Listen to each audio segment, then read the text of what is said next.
चला माऊली, तर आज बनवणार आहे मी वांग्याची भाजी. एकदम साधी सोपी आहे ही. त्याच्यासाठी साहित्य लागणार आहे आपल्याला कोथिंबीर, टमाटर, कांदा, लसूण, सुकं खोबरं, तेल आणि हे मसाले आहेत तिखट, मीठ, धने पावडर, जिरे पावडर आणि हे तिळात बारीक केलेले. तर सर्वात आधी आपण वांगे कट करून घेऊया.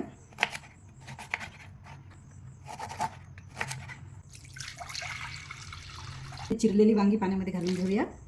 सालासकट एक बटाटा पण घातलेला आहे याच्यामध्ये. कांदा भाजून घेणार आहे मी थोडंसं तेल घालून.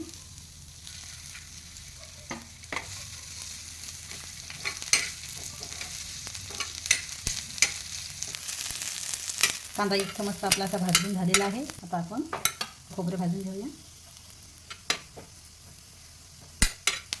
थोडा परतून घेऊया. भाजलेला कांदा आणि लसूण आपण मिक्सरमधून काढून घेऊया. कोथिंबीर थोडीशी, त्याच्यामध्ये थोडीशी हळद घालून घेऊ आणि मिक्सरला बारीक वाटण करून घेऊया. हे असं बारीक वाटण करून घेतलेलं आहे. चला आता फोडणी देऊया वांग्याला. तेल घातलं, टमाटर आणि कांदा लसूण वाटण. मसाला चांगला परतून झालेला आहे. आता हे सुके मसाले घालून घेऊया. तिखट, मीठ, धने जिरे पावडर आणि हे तीळ आपण नंतर घालणार आहोत. मसाला चांगला परतून घ्या. थोडंसं पाणी घालायचं.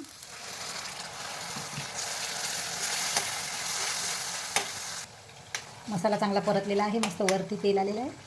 आता याच्यामध्ये आपण वांगे बटाटे घालून घेऊया.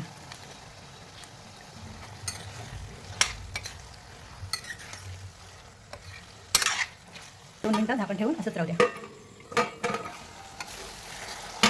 मसाला मस्त लागलेला आहे आपला. आणि याच्यावरती आता आपण हे तीळ घालून घेणार आहोत. तीळ भाजून मिक्सरला बारीक करून घेतलेलं आहे. जाडसरच बारीक केले मी हे. अशा पद्धतीने खूप छान लागते ही भाजी. एकदा नक्की करून बघा. आता शिजण्यासाठी आपल्याला पाणी घालावं लागेल. हे मी पाणी कोमट करून घेतलेलं आहे. आणि 10 मिनटं चांगलं शिजून घ्या. तर आज आमचा बेत मस्त वरण, वांग्याची भाजी आणि बिट्ट्यांचा आहे. त्याच्यासाठी आता मी तुरीची डाळ घेऊन घेते. वरण आपण कुकरला शिजून घेणार आता ही डाळ तुरीची. एक पडी तेल, हळद 1 चम्मच, 5 शिट्ट्या करून घेऊया याच्या. एकदा चेक करून घेऊया. तशी वांग्याची भाजी शिजलेली आहे. त्याच्यावर थोडीशी कोथिंबीर घालून घेऊया.